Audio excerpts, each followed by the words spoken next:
자, 여러분 이제 만기 보유증권부터 보도록 하겠습니다. 우리가 투자유권, 투자유가증권이라는 것은 보유 목적에 따라서 이제 단기 매매증권, 그리고 매도 가는 증권, 그리고 만기 보유증권으로 구분이 될 수가 있죠.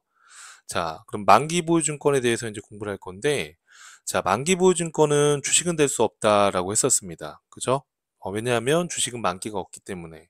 그러면 만기 보유증권의 의미는 만기까지 보유할 의도와 능력을 갖고 이러한 채무증권을 만기까지 보유할 목적으로 취득했을 때 만기 보유증권으로 구분을 합니다.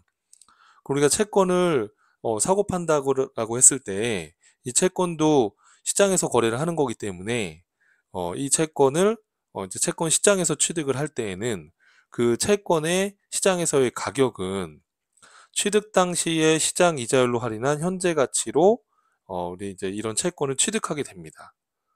자, 이때 취득 시 부담한 증권사 수수료 등은 취득원가에 당연히 포함해야 돼요. 단기 매매증권만 수수료 비용 처리하는 것이지 만기 보유증권이나 매도 관련 증권은 취득 시 수수료는 취득 원가에 포함한다는 거 잊지 마시고요. 다만 이제 좀 여러분들이 헷갈려할 수 있는 표현이 기간 경과분 발생 이자가 있는 경우에는 해당 금액을 취득원가에서 차감해야 된다라는 표현이 나와 있어요. 자, 이게 무슨 말인지 제가 여기 사례를 하나 만들어 봤는데, 예를 들어서 X년도 1월 1일 날 채권 액면 발행된 채권이 있는데 100만 원에 발행된 액면 발행된 채권이 있어요. 액면 이자율이 12%예요. 자, 이러한 채권을 우리 회사가 X년도 7월 1일 날 취득했다라고 했을 때에, 자, 그럼 주의사항이 6개월이 기간이 지난 채권을 우리가 취득을 하게 되면 지금 1월 1일부터 6월 말까지 6개월 동안 기간이 이미 경과됐잖아요. 그러면 그 기간 경과에 따른 이자가 발생됐기 때문에 우리는 이 100만 원에 이걸 취득할 수가 없어요. 그죠? 지금 이자율이 12%면 100만 원에 12%면 1년에 12만 원인데 6개월이 지금 경과가 됐으니까 이 채권을 100만 원에 취득할 수가 없고 이 채권을 106만 원에 취득을 해야 된다는 얘기예요. 그러면 이 만기 보유증권의 취득 원가는 이 기간 경과에 따른 이 이자, 이거는 미수 이자인 거지 이 채권의 취득 원가에 포함하면 안 된다는 거예요. 그래서 기간 경과분 발생 이자가 있는 경우에는 해당 금액을 이 취득 원가에서 차감해서 인식을 하라는 얘기예요. 이렇게 이해될까요, 여러분? 자, 이렇게 했다가 12월 말일 날 현금으로 액면 이자를 받았을 때 이때 요 미수 수익, 우리가 취득할 때 구분해 놨던 미수 수익을 회수한 거니까 미수 수익을 대면으로 상기해 주고 6개월치 이자 발생된 부분에 대해서 이자 수익으로 인식을 하게 되는 거죠. 그래서 만기 보유증권 이런 채무증권을 우리가 기중에 취득했을 때 기간 경과분 발생된 이자가 있는 경우에는 해당 금액을 취득원가에서 차감해서 인식을 해라, 지금 이런 얘기예요. 이해하시겠죠, 여러분? 자, 만기 보유증권은 기말에 공정가치로 평가하지 않고요. 유효자율에 의한 삼각호 원가로 측정한다, 이렇게 되어 있어요. 자, 투자 채무증권에 대한 이자 수익은 유효자율법에 의해서 인식한다, 이렇게 되어 있어요. 자, 여러분 이게 무슨 얘기냐 하면, 자, 같이 한번 보시면, 자, 여러분 이 내용은 혹시 완벽히 이해 안 가도 뒤에 사채편에서 다시 한번 상세하게 정리를 할 거니까 한번 들어보시고 내용이 좀 이해하기 어렵다라고 생각하시면 우선은 넘어가시고 사채편을 듣고 다시 보시면 이해가 될 겁니다. 자, 그래서 한번 가볍게 들어보세요. 자, 우리가 만기보유증권은 주식이 아닌 채권에 투자를 하는 건데, 자, 채권 사채를 지금 투자를 했어요, 저희가. 자, 그럼 사채의 액면 금액이 10만 원이고 만기가 2년이고 액면 이자율이 10%인 사채가 있어요. 그럼 이 사채는 2년 후에 만기가 2년이니까 원금 10만 원을 내가 받을 거고요. 이 채권에 투자하게 되면. 그리고 매년 요 액면 이자율 10%. 자, 10만 원에 10%면 매년 말에 만 원씩 액면 이자도 수령을 할 겁니다. 자, 그럼 이 채권을 지금 내가 투자하려고 하는데 어, 지금 시장에서 시장 이자율이 액면 이자율보다 더 높아요. 지금 12%로 시장 이자를 주고 있어요. 그럼 여러분들이라고 한다면 이 액면 금액 10만 원으로 채권에 투자를 하실 겁니까? 그럴 수가 없죠. 왜냐하면 이 10만 원짜리 채권을 투자하지 않고 다른 곳에 투자하게 되면 12%의 수익을 얻을 수가 있잖아요. 그럼 이 채권은 액면 금액으로 채권이 발행되는 것이 아니라 이 채권 시장에서 액면 금액보다 낮게 거래가 됩니다. 자, 이 미래 현금 흐름을 현재 가치로 계산했을 때, 자, 시장 이자율 12%, 현재 가치로 계산하게 되면, 자, 이 미래 현금 흐름을 현재 가치 계산할 때 어떻게 합니까, 여러분? 자, 만 원에다가, 그렇죠, 미래 현금 흐름 1 플러스 시장 이자율, 거래 비용이 없다 그러면 이 이자율이 곧 유효 이자율이 되는 거예요. 그래서 0.12니까 1.12로 나누게 되면 되는 거죠. 그러면 이 만 원의 미래현금의 현재 가치가 나오고요. 그 다음에 요 11만 원에 대한 미래현금의 현재 가치. 이거는 기간이 두 기간이니까 나누기 1.12를 두 번 하면 되겠죠. 하게 되면 요 금액이 나오는 거예요. 그러면 이 채권 액면 10만 원짜리는 시장 이자율이 12%이다 보니까 현재 가치 계산했을 때 요 10만 원보다 금액이 낮게 거래가 되는 거예요. 이렇게. 이해될까요? 그래서 이 투자 채무증권의 시장 가격은 액면 금액보다 떨어지게 된다. 그 이유는 시장 이자율이 더 크기 때문에 이 채권을 사려는 사람이 없을 것이다. 그러면 시장 이자율, 즉 유효이자율로 이 채권의 미래현금 흐름을 현재 가치한 이 금액이 이 채권의 시장 가격이 된다는 거예요. 근데 이 금액은 액면 금액보다 낮아질 것이다 라는 얘기예요. 자, 그러면 우리가 이 채권을 투자하게 되면 자, 현금으로 채권을 96,619원에 취득을 하게 되는 거예요. 그럼 우리가 이 채권을 구입한 취득자 입장에서는 차변에 이걸 만기까지 갖고 있을 거다라고 하게 되면 그렇죠. 만기 보유증권이 되는 거죠. 자, 근데 여러분 이 만기 보유증권은 어떻게 하라고 여러분? 유효자율에 의한 상각 후 원가로 측정하라 이렇게 돼 있잖아요. 자, 그래서 이거를 96,619원에 취득을 했어요. 그럼 만기 보유증권의 장부 금액은 1월 1일 날 96,619원이 되는 겁니다. 자, 그러면 엑셀런드 12월 말일 날 우리가 이 채권 투자를 통해서 얻고자 했던 이자 수익은요. 유효이자가 12%였으니까 자, 96,619원에 12%를 곱해 보세요. 96,619원에 12%를 곱해 보시면 11,594원이 나옵니다. 그런데 우리가 받기로 약속한 이자는 만 원이에요. 그럼 현금 만 원이 들어왔죠? 근데 실질적으로 발생된 이자 수익은 11,594원입니다. 그럼 차이가 나죠? 그 차이가 나는 거를 우리가 상가액이다 라고 표현한 거예요, 제가. 그럼 차이 나는 금액 1,594원만큼 만기 보유증권 원금에다가 플러스 해주시면 되는 거예요, 이렇게. 자, 그래서 엑셀연도 말에 만기 보유증권의 장부 금액은 98,213원이 되는 거예요. 요 금액이. 요 금액은 어떻게 나온 걸까요? 그렇죠. 엑셀런도 1월 1일 시점의 장부 금액 96,619원에다가 1,594원만큼 만기 보유증권이 더 커지게 되는 거예요. 이렇게. 그렇죠? 그럼 96,619원 더하기 1,594원 하게 되면 98,213원이 엑셀런도 말에 만기 보유증권의 장부 금액이 되는 거예요. 이 금액을 상각후 원가라고 하는 겁니다. 그래서 이렇게 유효이자율법에 의해서 상각후 원가로 만기 보유증권을 측정하게 된다라는 거예요. 이렇게 여러분. 자, 그러면 X년도 말에는 어떻게 될까요? 자, 만 원의 현금이 들어오고요. 이자 수익은 98,213원 곱하기 12% 하게 되면 X2년도 말에 인식하게 될 유효이자는 이자 수익은 11,787원이 되는 거예요. 이렇게. 근데 현금으로 액면이자 만 원만 받았으니까 차이 나는 1,787원.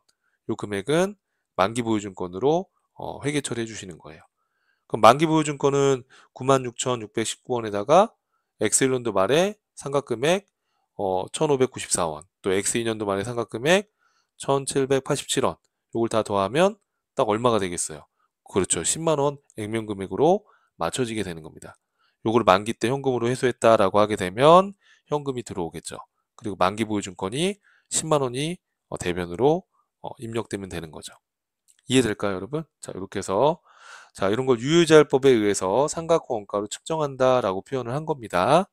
자, 이 부분 여러분 혹시 이해가 좀 안 되고 어렵게 느껴지신다면 우리가 사채편을 공부한 다음에 보시면은 또 어렵지 않게 이해하실 거니까 지금은 이런 사채를 이렇게 만기까지 보유할 목적으로 투자했을 때 이렇게 유효자율법에 의한 상각에 의해서 만기 보유증권 회계 처리를 하는구나. 이걸 상각 후 원가라고 하는구나. 예, 그 정도만 여러분 정리해 주셔도 괜찮습니다. 자, 그래서 참고로 유가증권은 기말에 평가를 해야 되는데 단기 매매증권은 공정가치로 평가해서 단기 매매증권 평가 손익을 단입니다. 단기 매매증권 평가 손익을 영업 외손익으로 인식해 주시면 되겠고요. 자, 그 다음에 매도 관한 증권에 대해서는 공정가치로 평가하되 매도 관한 증권 평가 손익을 어떻게 한다고 여러분? 기타 포괄 손익 누계액으로 인식한다는 거.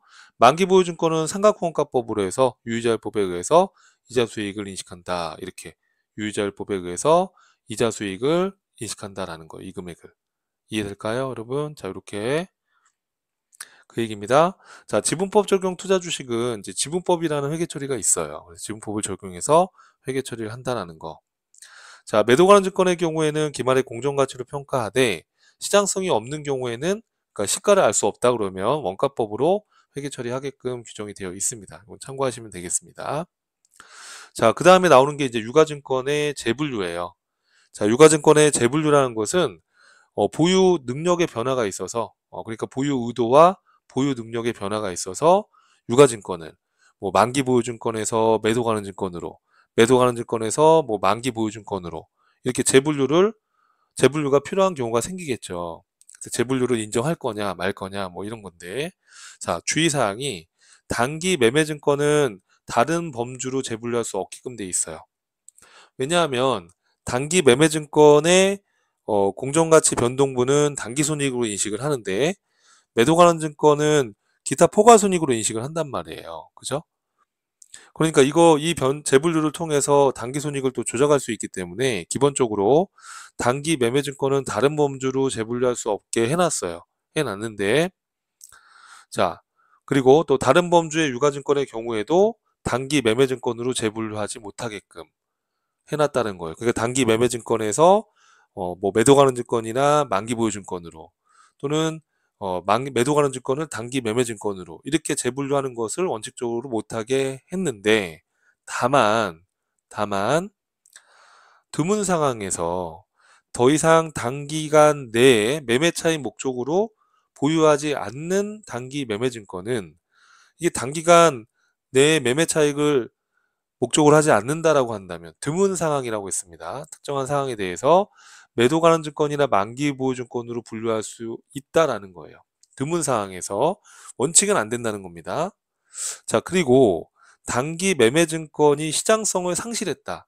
예를 들어서 내가 단기 시세 차익 목적으로 주식을 투자했는데 단기 매매 증권으로 분류했는데 이게 지금 시장에서 거래가 안 돼요. 시장성을 상실한 거죠. 그럼 처분하고 싶어도 처분할 수가 없는 상황이니까 이때는 갖고 있어야 되는 상황이니까 매도 관한 증권으로 분류를 하라는 얘기예요. 이런 예외적인 경우를 제외하고는 단기 매매 증권은 다른 범주로 재분류할 수 없다라는 거예요. 이런 예외적인 경우를 제외하고는 자, 다만 매도 관한 증권에서 만기 보유 증권으로 또는 만기 보유 증권에서 매도 관한 증권으로 재분류는 가능합니다. 어차피 투자자산 범위 안에 있는 거기 때문에 또 매도 관한 증권 자체가 매도 관한 증권 평가 손익을 단기 손익으로 인식하지 않기 때문에 이익 조작 가능성이 없기 때문에 이거 재분류가 가능하다. 보유 목적이 바뀌면 재분류해라라는 거예요. 이렇게.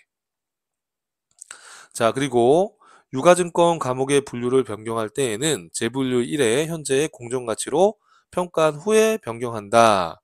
라는 겁니다. 자, 일반 기업회계 기준에서 재분류 세부 규정을 규정하고 있어요. 그래서 내용이 나와 있는 대로 한번 참고로 한번 읽어보시고요. 가볍게 한번 참고로 읽어보시면 될 것 같고요. 다만 요 방가로 2번 것만 잠깐 볼까요, 여러분? 자, 방가로 2번 보시면은 단기 매매 증권을 매도 관한 증권이나 만기 보유 증권으로 재분류하는 경우에는 재분류일에 현재의 공정가치를 새로운 취득원가로 본다. 그러니까 단기 매매 증권을 예를 들어서 매도 관한 증권으로 재분류한다 라고 했을 때 재분류 현재의 공정가치를 새로운 취득원가로 본다.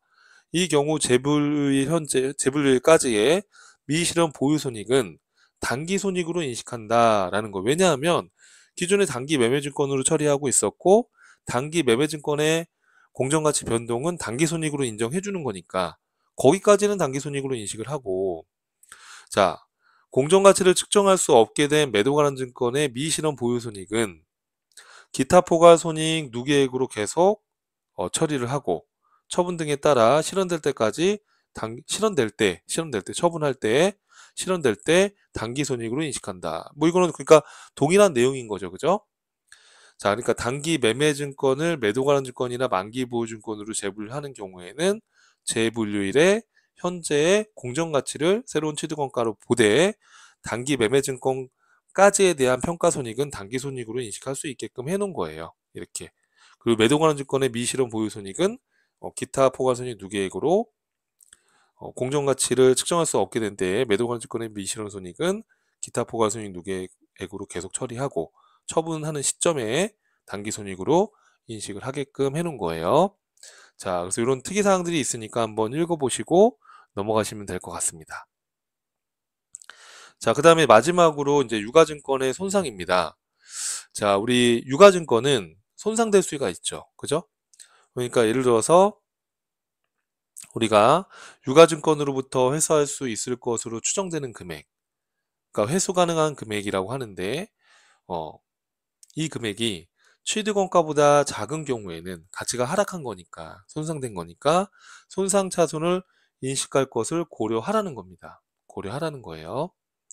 자, 손상차손의 발생에 대한 객관적 증거가 있는지는 보고기간 종료일마다 평가를 하고, 그러한 증거가 있는 경우에는 손상차손이 불필요하다는 명백한 반증이 없는 한 회수 가능한 금액을 추정해서 그 손상을 장부에다가 인식을 하라는 겁니다. 자, 그리고 손상차손 금액은 단기손익으로 반영을 한다라는 거. 자, 손상차손의 회복이 손상차손 인식 후에 발생한 사건과 객관적으로 관련이 된 경우에는 다음과 같이 처리한다라고 되어 있어요.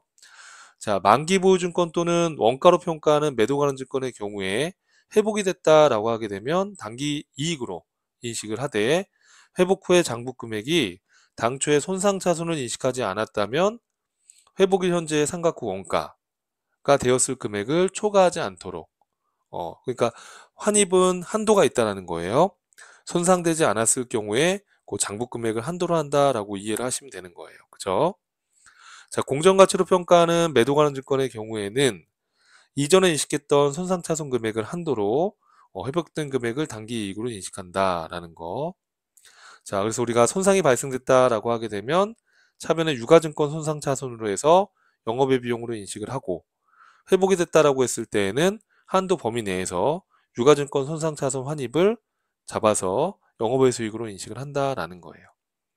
그래서 유가증권도 손상을 인식한다는 거, 그리고 여러분 개념을 이해해 두시고 말문제로 나올 수가 있어요. 그래서 말문제로 나올 수가 있으니까 이 정도 내용은 한번 정리를 하고 넘어가시면 되겠습니다. 자, 그 다음에 투자자산에서 나오는 게 장기 금융상품이에요. 자, 장기 금융상품은 보고기간 종료일로부터 1년 이후에 회수할 대여금을 말한다라는 겁니다. 자, 투자자산을 구분한다는 거. 자, 만약에 보고기간 종료일로부터 기간이 이제 1년 이내로 짧아졌다라고 하게 되면 그 장기 대여금은 단기 대여금으로 당좌자산으로 구분을 해줘야 된다는 거. 자, 케이스를 한번 볼게요. 여러분, 케이스. 자, 1월 3일 날 길동 상사에 1,000만 원을 현금으로 대여하고 3년 후에 회수하기로 하였다 라고 돼 있어요. 자, 그러면 자, 한번 회계 처리 한번 해보면 차변에 3년 후에 회수하는 거니까, 그렇죠, 장기 대여금으로 회계 처리하셔야 되겠죠. 장기 대여금 1,000만 원. 자, 그리고 현금으로 되어 있다라고 되어 있으니까 현금 1,000만 원 이렇게 회계 처리해 주시면 되겠습니다. 자, 7월 3일 날이라고 되어 있는데 여러분 요거를 그냥 회수시라고 이렇게 한번 정해 볼게요. 날짜를 정하는 거는 조금 시점이 맞지 않으니까 요거를 회수시라고 이렇게 바꿔서 한번 이해해 보시죠. 자, 회수했을 때 이자 20만 원과 함께 1,020만 원을 현금으로 회수했다라고 한번 가정해 보시죠. 자, 그럼 단 이자에 대한 세금은 없는 것으로 가정하고요. 그럼 어떻게 하면 될까요, 여러분? 자, 현금으로 얼마가 들어왔을까요? 그렇죠. 1020만 원이 들어왔겠죠. 자, 그리고 대변에는 장기 대여금이 감소하고요. 1000만 원. 자, 20만 원만큼은 이자 받은 거니까 이자 수익으로 인식을 하시면 되겠죠. 이렇게 해서 회계 처리를 한번 이해해 보시면 되겠습니다. 자, 그래서 투자 자산에 대한 우리가 학습을 했고요. 또 다음 강의에서 이어서 뵙도록 하겠습니다.